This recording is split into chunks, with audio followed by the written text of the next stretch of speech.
I'm still numb. Give me back my right to live without fear and in peace. Bilkis Bano, now in her 40s, had no words left to say other than this when she heard that her rapists, her brutalisers, were just let go. Not only that, they were garlanded and fed sweets as if they had won some kind of a battle. Celebrations as they came out of jail 14 years later. The release of 11 convicts of Bilkis Bano gang rape case is nothing short of blot on collective conscience of the society that does not get tired of clapping when the head of the country speaks about Nari Shakti from the rampants of Red Fort. Ironically, from many media channels who showed full 83-minute speech of Prime Minister Modi and then conducted a day-long analysis on it, questions on release of Bilkis Bano's rapists were missing, and wherever they aren't as vociferous as they should be. Hello, my name is Aarti and you are watching HW News. Let us talk about Bilkis Bano's case and how it will define what this society chooses to become from this point onwards. India celebrated Azadi Ka Amrit Mahotsav, 75 years of independence. In his speech at the Red Fort, Prime Minister Modi spoke about the Nari Shakti passionately, and the same evening, 11 people convicted, not even accused, but those convicted of Bilkis Bano's gang rape came out of jail, almost with a triumphant look on their face. They were all released from Godhra jail under the remission policy of the Gujarat Govt. The decision regarding their release was taken by a committee formed by the Gujarat Govt. Convicts serving life sentences can be granted remission and released after they have served a minimum of 14 years. Remission means reducing the amount of sentence without changing its character. Now, many might know Bilkis' story already, many might not have. So here is her story. The burning of a train in Godhra, which was carrying car sevaks, set off a string of violence in the state of Gujarat. Narendra Modi was then the chief minister of the state. Thousands were killed in the communal riots that followed, and stories of brutality, some so horrific that it will give anyone chills. One of those stories was that of Bilkis Bano. The morning after the train fire, Bilkis Bano, then 19 years old and pregnant with her second child, was visiting her parents in a village called Randikpur near Godhra with her 3-year-old daughter. She was making lunch that day when her aunt came running and told her that they had to leave as the houses were being set on fire by angry mobs. They left wearing the clothes they had, and reportedly they did not even wear their slippers.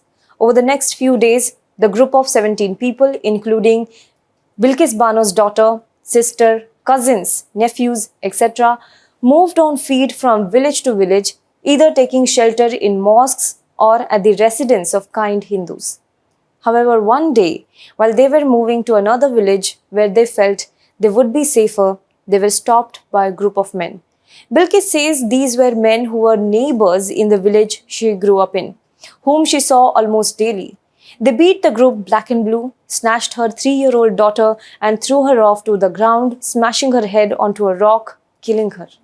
She was gang raped by the men one by one. She was pregnant and pleaded for mercy. Her cousin, who had delivered a baby few days before the incident, was raped too and then brutally killed. She only survived because she lost her consciousness and her rapist thought she was dead and left her there. Only 2 other boys survived this heinous brutality. Imagine surviving this, watching your child, family members die in front of your eyes, watching your body violated barbarically and surviving this, to tell your tale of injustice to the world and seeking justice from the system. Bilkis Bano has relieved this trauma over the years again and again every time the case came up. Her rapists were convicted of their crimes in 2008, but it wasn't a verdict that was easily achieved. Bilkis Bano's fight for justice was long and nightmarish. She has alleged that some police and state officials tried to intimidate her, evidence was destroyed, and the dead were buried without post-mortems. The doctors who examined her said that she hadn't been raped, and she received death threats. The first arrests in the case were made only in 2004 after India's Supreme Court handed over the case to federal investigators.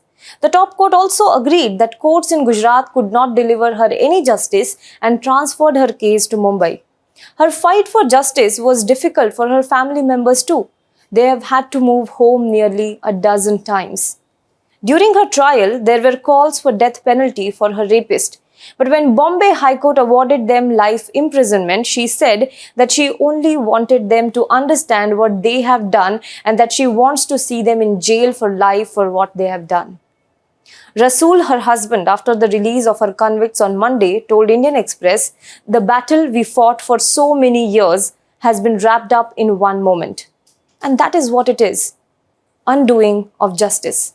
But it is not only that, it is a blow to not only Bilkis Bano but all those women who are fighting, exhausting, draining legal battle for justice.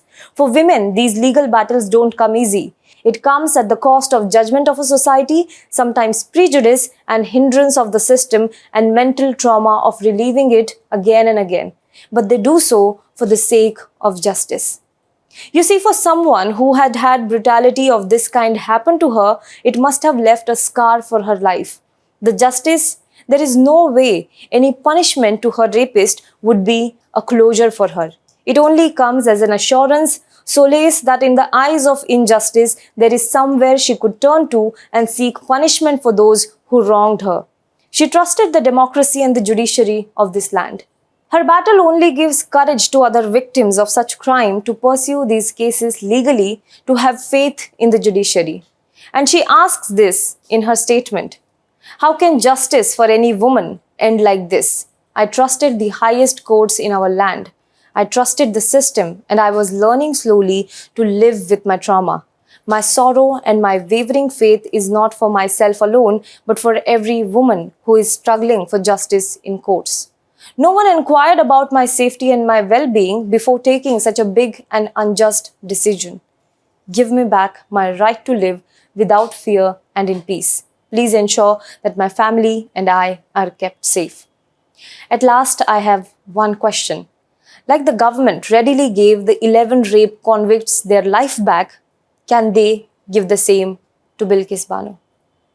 Do let us know what you think about this in the comment box below. For more news and updates, you can log on to www.hwnews.in.